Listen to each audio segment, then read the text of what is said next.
Greetings everyone, here we are with another delightful video, and this time it is going to be an unboxing, a fresh unboxing of the beginner box for G.I. Joe the role-playing game. It's also subtitled Beginner Box Boot Camp. Each one of their beginner boxes basically has a name attached to it. However, there's so far only 2 beginner boxes from Free League Publishing.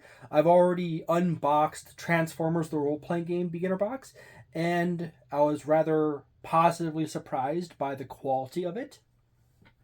If you want to watch that, you can go back a few videos on my channel and discover where that is. It makes me kind of wish that they included a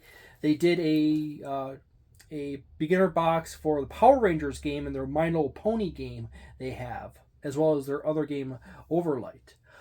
As you can see here, it's a standard size beginner box or a starter set. It comes with a 32-page playing the game booklet, a 26-page first adventure, a 26-page second adventure, 8 pre-generated character sheets, a set of G.I. Joe dice, and a GM screen. People know how much I harp on about how much I want GM screens in beginner boxes, even if it's just like a simple 3-panel one with just really basic cardboard stock. However, I was rather surprised by the quality of the GM screen they included with the Transformers. They show you photos of all the items. There's the GM screen, there's the rule book, there's all the other little booklets, as well as the pre-made 8 characters. It is a lift style top box. So I take my knife, one of my many knives. I have so many knives, even if someone broke into my place, no matter where I am, there's at least 3 knives near me.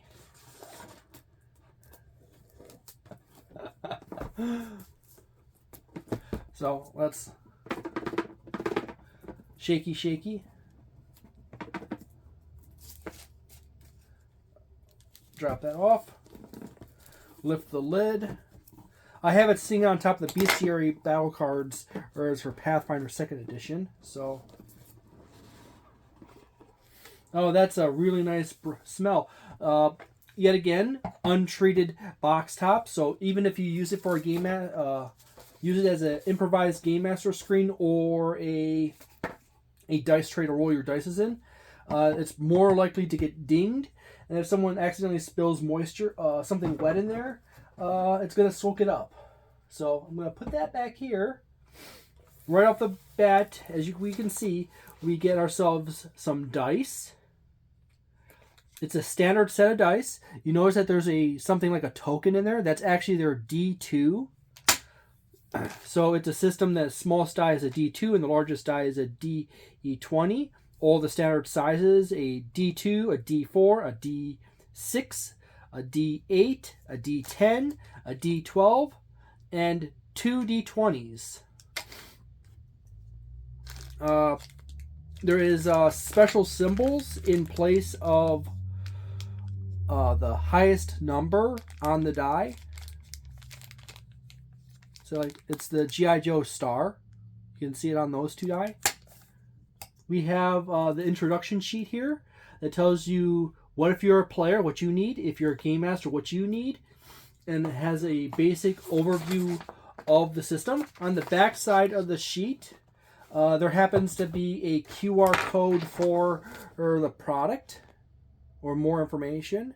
So advertising more products for the G.I. Joe system, as well as their other stuff down at the bottom, as you can see. I would really like it if they did a beginner box for their My Little Pony game as well as the Power Rangers game. You have playing the game guide, which is basically the core rule book for the system. Let's see what it looks like inside. First, move that box over to the side. Move my knife. First and foremost, you have this nice piece of artwork. It's a saddle staple book. Saddle staple books are fairly good, as they are really easy to lay flat. And they're pretty good for, as far as a book is concerned, for constant use. The only problem with the saddle staple book is that when you have 2 saddle staples, you do have on a rare occasion in saddle staple books 3 staples, but they're pretty much almost always going to be 2 staples. If they're near moisture at any point in a long time, the staples can start rusting if you have a humid environment, or slightly more humid than in standard.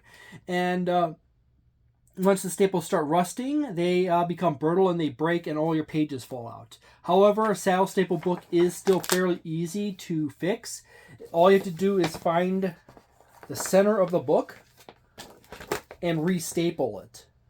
And if you restaple it, you can go ahead and put a staple here, and a staple here on the other side of where the staples are, and it'll be even stronger the second time. So that's the one perk of a saddle staple book, is that they lay flat very well on table. You can open them up; they don't stick or anything or bind.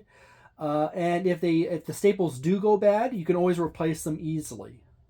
And incidentally, this happens to be this set of pages where they show you all the dice in here and the ladder of escalation in the system for dice, as the system has a ladder mechanic where in the Essence 20 systems, where the better your condition or situation is, the more dice you get, and it upgrades from like a D8 to a D10 and a D12 and a D20, and then you go into multiple dice beyond that to improve your odds. You have this standard blue with red touch here. Blue is the standard color of the GI Joes. However, red also has some accents. Interestingly enough, GI Joes and COBRA have a lot of overlap colors with each other, so you kind of have that problem. It gives you a quick overview of the system. You have very nice artwork up here for the system overall.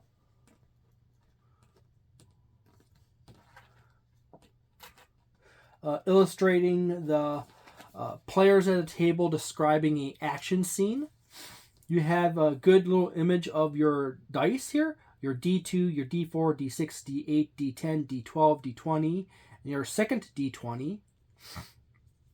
And then it gives you an example of play, which continues on to this side. And then they answer the question, what is G.I. Joe? What is the setting like? Making the game feel like G.I. Joe. A quick overview of the character sheet, explaining by point what different sections are, which is really nice. Essence and skills, how the Essence system works and how your skills relate to that system. If I remember correctly, Essence only has 4 major stats. You got strength, speed, smarts, and social.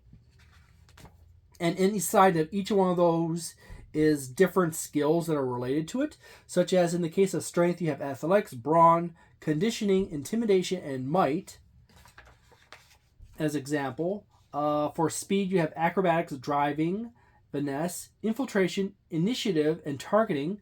Smarts has alertness, culture, science, survival, and technology. And social skills has animal handling, deception, performance, persuasion, and streetwise.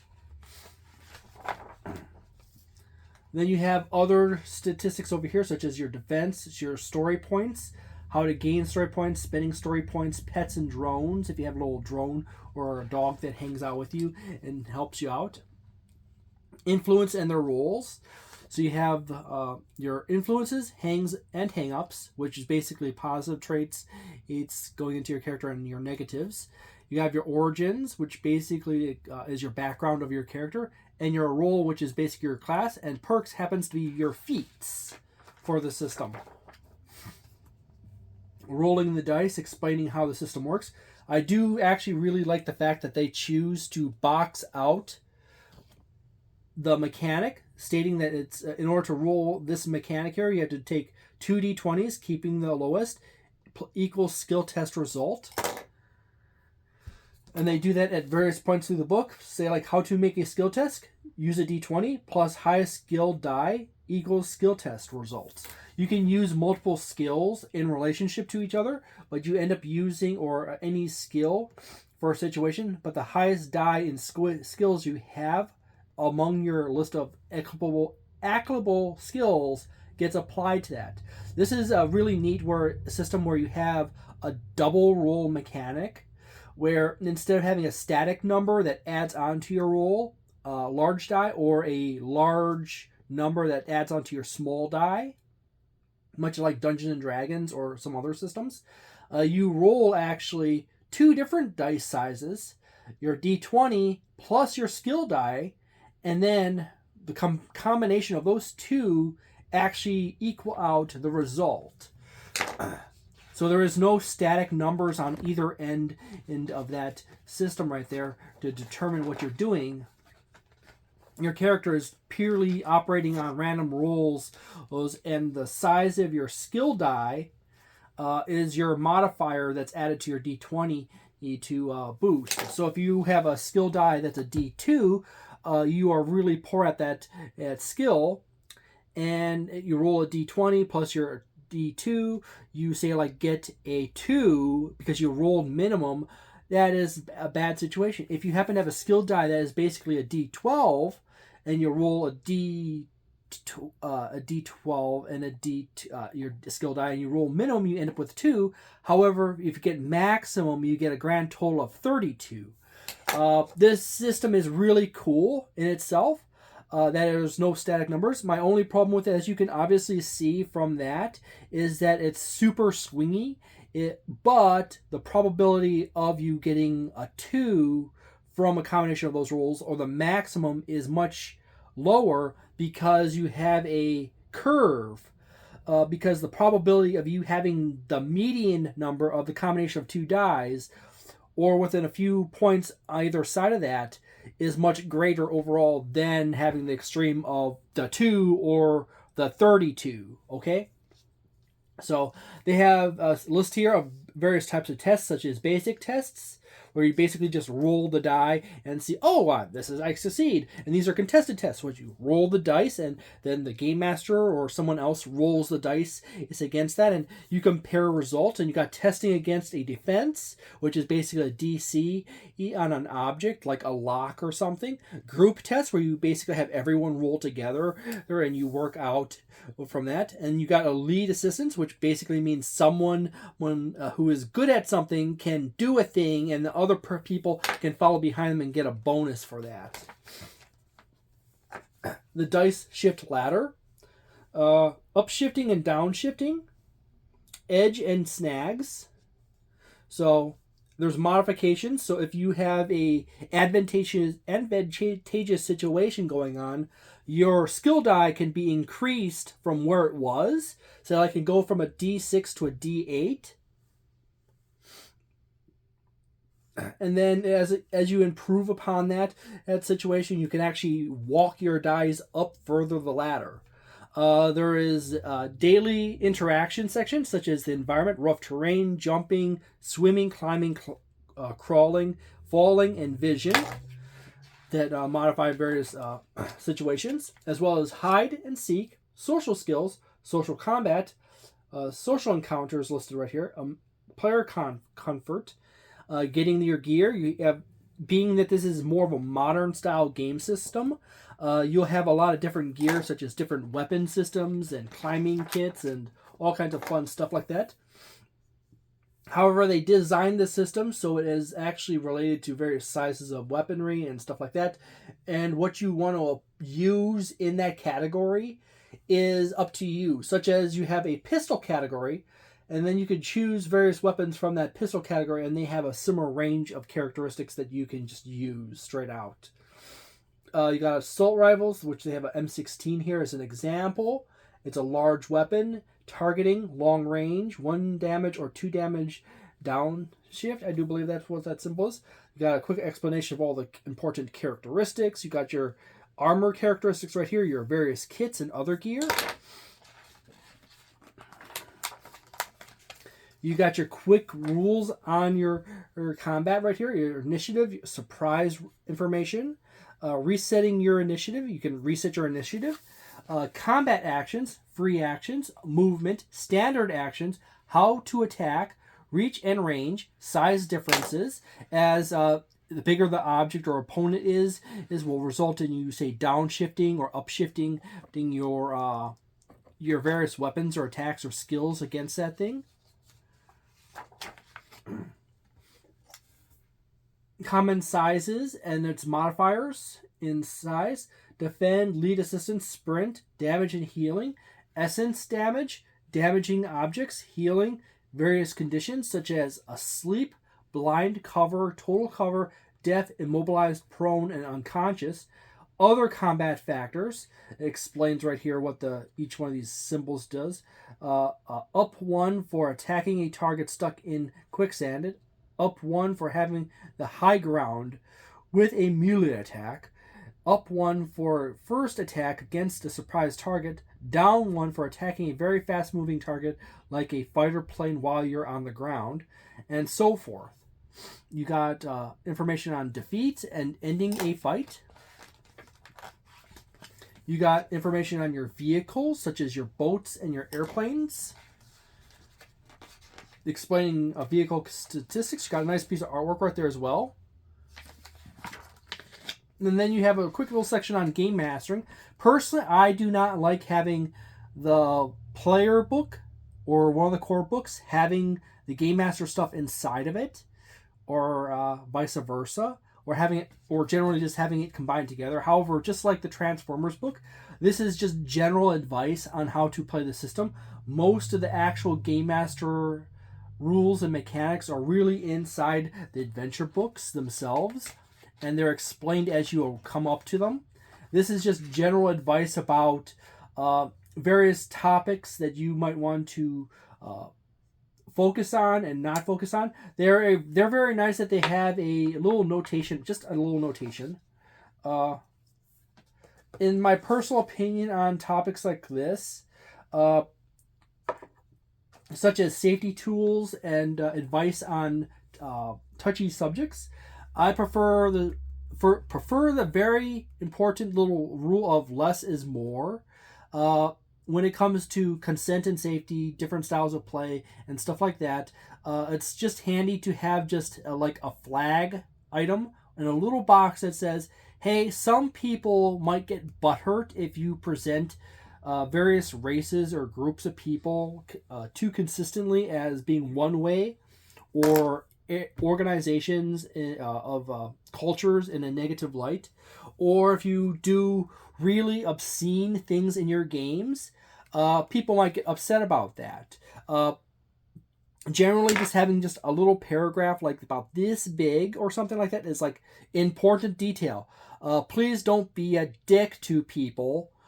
These are common things that upset people. In various situations, you might want to watch out for that.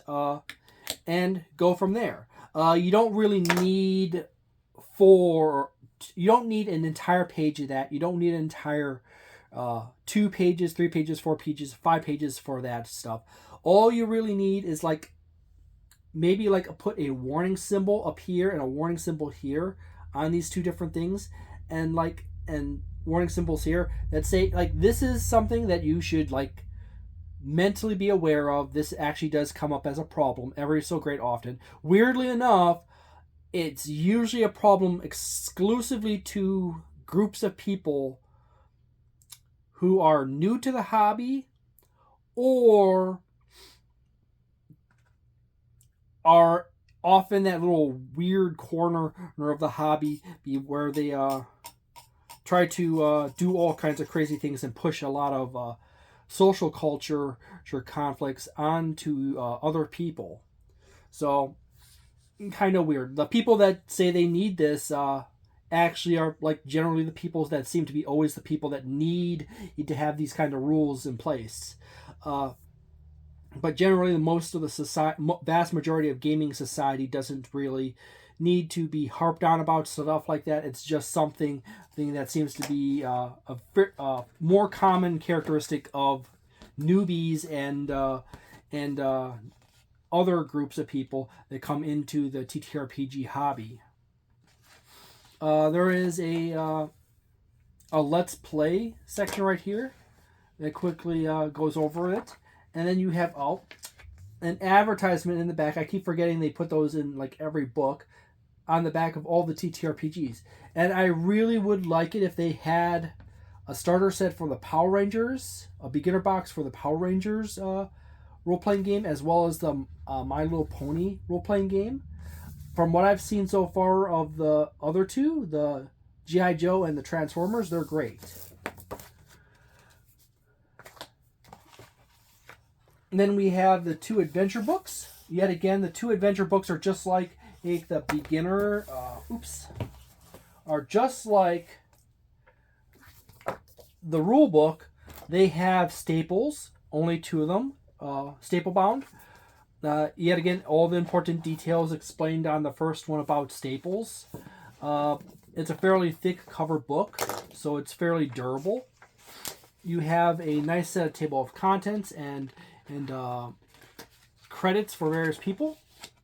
You have various important characters that are related to the adventure itself right across this section right here.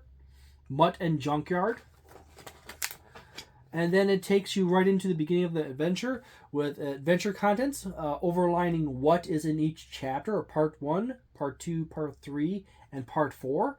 Adventure summary, quickly explaining what's going on. Set rep, and Scar Squad. And then immediately jumps you right into the adventure. And I generally like the fact that it's like the really important information here and there. Please note that it's nice that they do have content warnings, spiders, because some people tend to get a little freaked out about spiders. I used to be that way about spiders. They used to creep me out. However, I personally have I'm no longer as terrified of them anymore. I'm perfectly fine around most spiders. It's one of those things I did that I did a lot of research into spiders and like all the poisonous spiders that live in my area and in the states directly around Wisconsin. And like, okay, yeah, I know all the spiders that are now venomous enough to be dangerous to humans in my 6-state area around me. I'm good. And jumping spiders are cute as heck. And so spiders kind of won me over eventually because jumping spiders are just really cute. It's hard to look at a jumping spider with its big eyes and its playful demeanor, and they apparently are exceedingly intelligent for arachnids. So they're one of the few animals that are capable of tracking and hunting through terrain that has a lot of obstacles in itself. So a jumping spider is capable of coming up on a piece of prey that's on the ground, and they're on the ground with it walking across a stick, and they are capable of figuring out that they need to climb around this backside of this log that completely blocks view of the prey. They need to then climb up the backside of the log, go out on a twig that's stuck off the log so they can drop down on top of the prey. And having that cognitive capacity to mentally work out a puzzle in an environment, a 3-dimensional environment, and be aware of how different objects relate to each other in that environment to use it as an optimal means of attack is really cool in itself. So as we can get back off of spiders here, we got part 1, Welcome to the Pit. The snake pit, in fact. Oh, why? You know what? Here's the problem. If this is a snake pit, is it related to just the character Snake Eyes? But anyways, if there are indeed snakes in this adventure, they should have also included the warning snakes up here, because some people are freaked out about snakes. But overall, fairly text heavy beyond various sections. It's nice that they have blocked out sections for various bits of advice, some occasional artwork throughout the adventure. It tells you when to roll initiative for conflicts. In the back end of the book, it has appendix for threats for different types of creatures and items, such as here's spiders, and a cobra trooper, more cobra troopers, android trooper, and a faceless, tile viper, and a vehicle, some more vehicles, and a nice piece of artwork on the very back side of the major villains.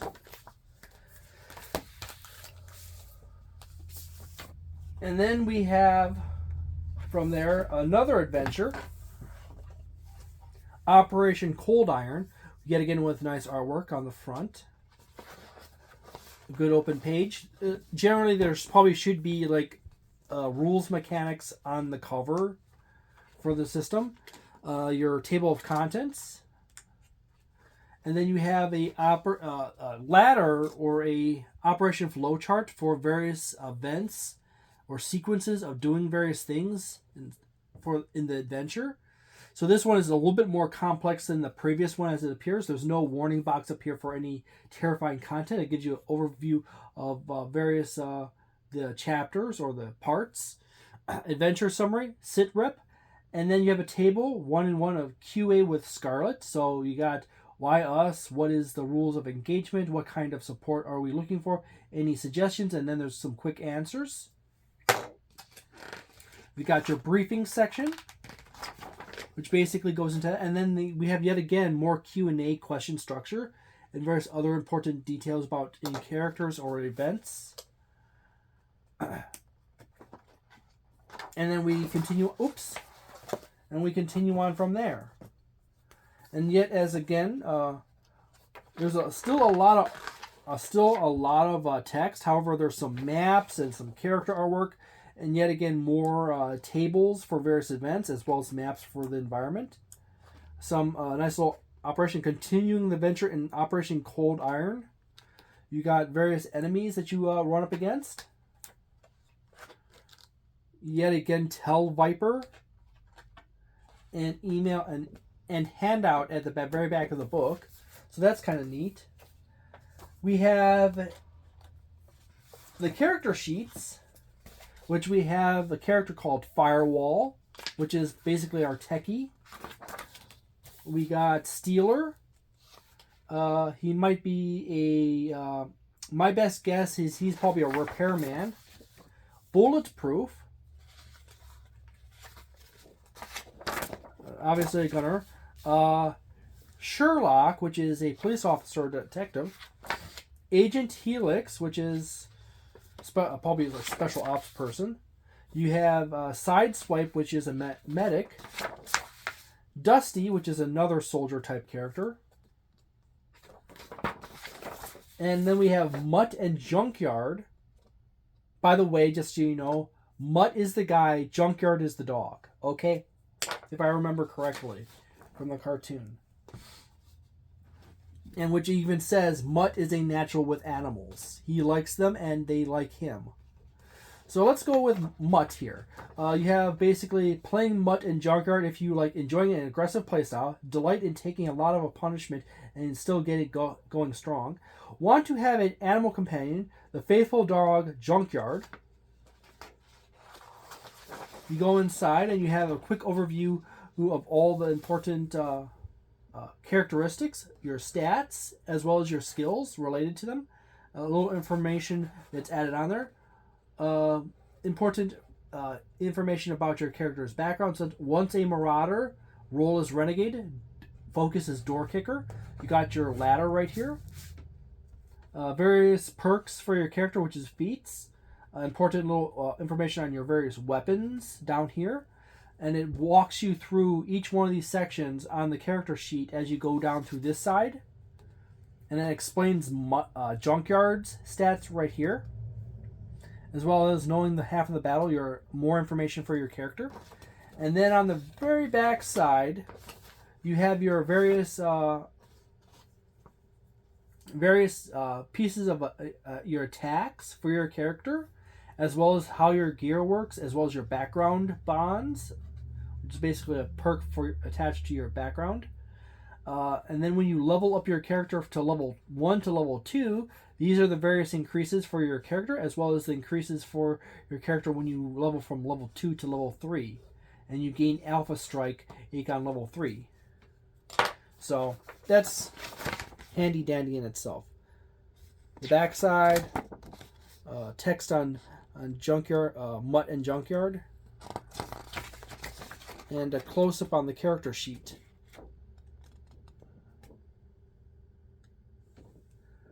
And if you want, you can slow it down or pause it to read things faster. So there you go. And then the thing that I love so much, having in beginner boxes or starter sets, is a game master screen. Now, every time I speak about wanting a game master screen or a reference chart, a reference mat, is that I'm usually talking about having like a thick cardstock one, which is very similar to the Essentials kit for Dungeons & Dragons 5th edition. However, they went ahead and included a cardboard, premium cardboard stock for this Game Master screen, which is a step above and beyond what I'm typically asking for. The artwork is actually exceedingly nice. It has a nice blend of various pieces throughout the system. You got the Joes right here, as well as the villains right over here. You have, much like Dungeons & Dragons 5th edition and other TTRPGs, the conditions listed down the side on this side here. You have your vision rules, your actions and action options in combat, your making an attack rules, which basically explains how to do attacks, skill list, so it explains what's your attribute is tied to what skills and how to do them and what they're related to, how to make a skill test by type explained, your dice shift ladder explanation right here, your dice modifier rules right here, upshifting and downshifting, edge and snag, fumble and critical success. You have your spending a story point mechanic right here, what you can do with your spending story points, damage and healing right here, standard size is modifiers for various opponents, and attacking different size foes modifier right down here. This is all exceedingly solid information that is nicely spaced out on this screen. As you can see here, you can probably read it as I hold it in front of the camera. It is well organized. It's all the essential information you absolutely need as a game master when first playing the system. It doesn't have any extraneous extra bits like random character name generation or other stuff like that you might not need at all while being a first-time game master. You're just running the adventure straight from the box. And anyways, it's probably not a situation where you're doing a long campaign where you need to just randomly generate a bunch of stuff that randomly comes up sometimes. And this Game Master screen is specifically designed for teaching game masters how to play the system or run the system. And even if you had like an extra one of these, you can, or more of these, you can have these sitting out for the players to use so they can read the mechanics and know what to do. It's a very nice box overall. The screen folds out like that. Oops, wrong way. So you got there, you got the Baroness and Destro and COBRA Commander, as well as their various grunts and other things. It could be a little taller as a Game Master screen. This is not the typical size for a vertical Game Master screen. It's almost the height of a landscape style Game Master screen, but it's only 3 panels in a vertical format. So it's a little shorter than a standard one. Let's see here. A typical size book compared to the Game Master screen. Yeah, it's a little bit tall. It's a little bit shorter than a book. So there you go.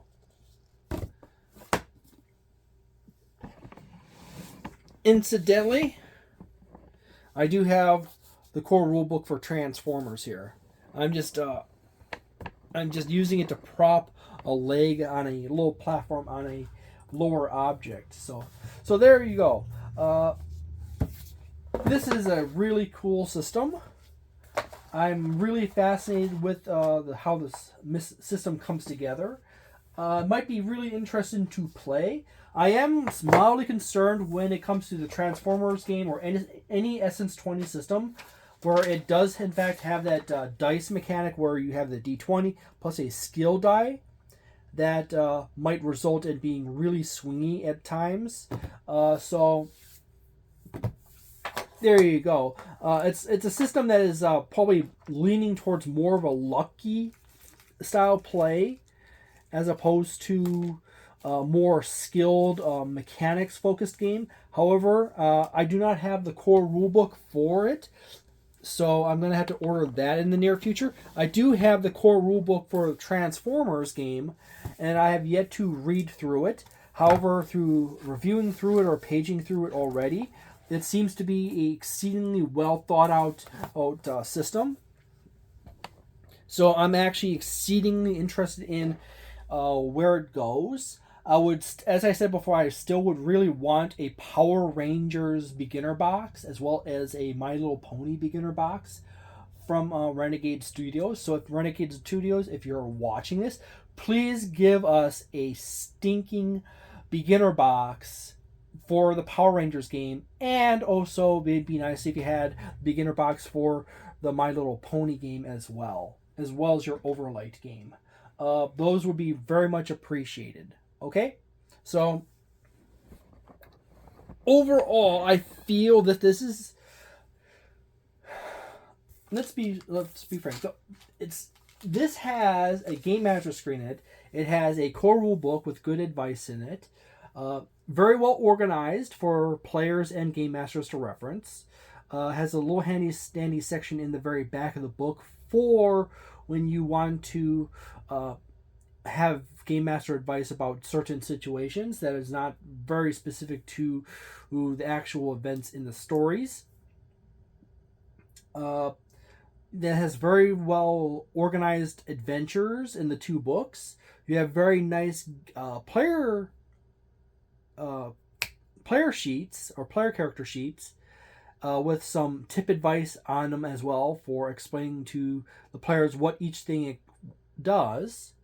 You have a game master screen, which is an awesome inclusion for game masters to run systems and learn how to play systems. Because if you can teach the game master how to run your system,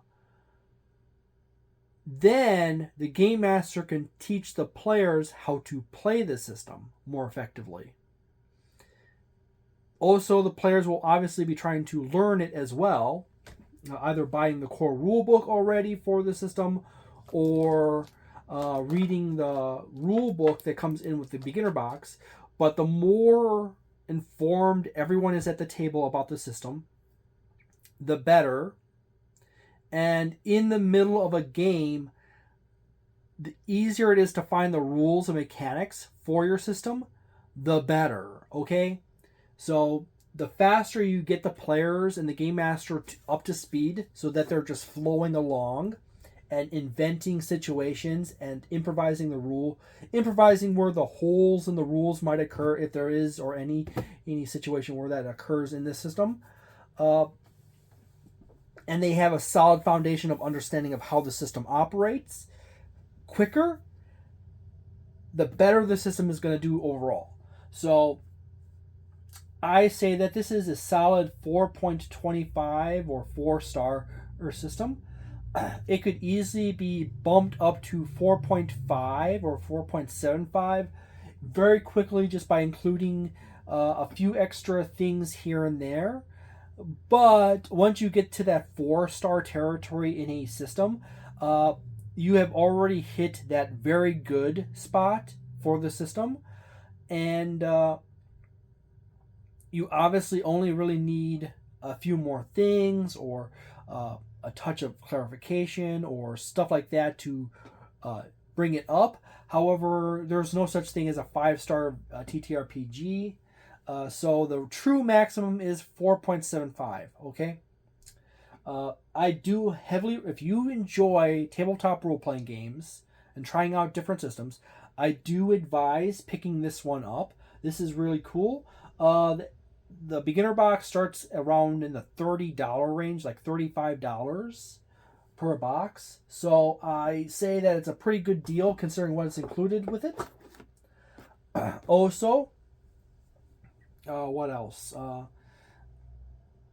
For the player and the game master, I do suggest giving this system a try, as well as go ahead and watch the Transformers video if you want to. I'm really interested in where this goes, okay? I really do want a Power Rangers beginner box and a My Little Pony. The Power Rangers, first and foremost, outright. I want that. I want that. I would want that out. The My Little Pony would be a nice addition. Since you're just doing the Power Rangers as well, you might as well also include a My Little Pony beginner box in your development for the systems. So far, there's very few companies in the TTRPG hobby that challenge this level of quality. The two closest competitors in quality of beginner boxes or starter sets would literally be Paizo with their beginner boxes for Pathfinder 2nd Edition and Starfinder. Please note that the original Starfinder beginner box abbreviates and modifies some of the core rules, so and simplifies a bunch of stuff down for mechanics. So you're gonna have to essentially learn the system twice in some areas. And then there's also Chaosium and their beginner boxes, which are also incredibly good. This is the older version of the Call of Cthulhu 7th Edition beginner box.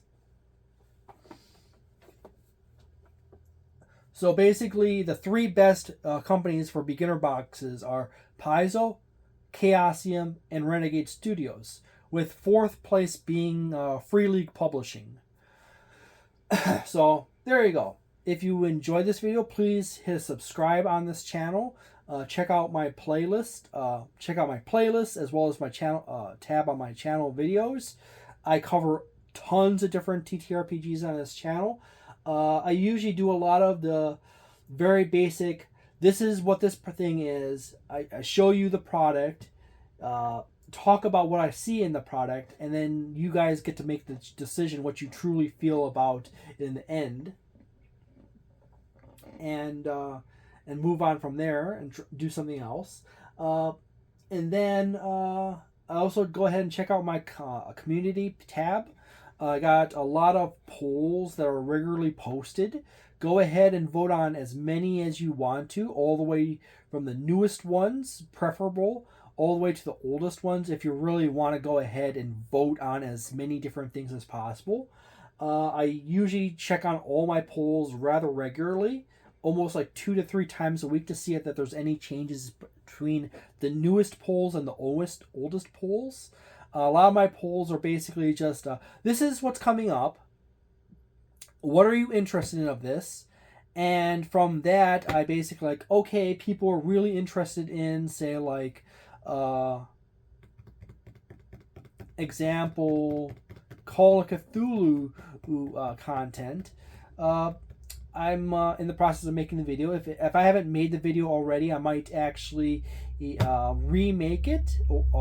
I might add extra stuff based on any comments to it, or I will mix in more Call of Cthulhu stuff into my rotation. Or if people are really into, say, Lion and Dragon, I will try to include more stuff of Lion and Dragon or other TTRPG OSR systems into the pile whenever people vote positively for that type of system. So thank you very much for watching. Have a delightful day, a nice night, a wonderful weekend, a magnificent month, and see you next time. Ciao.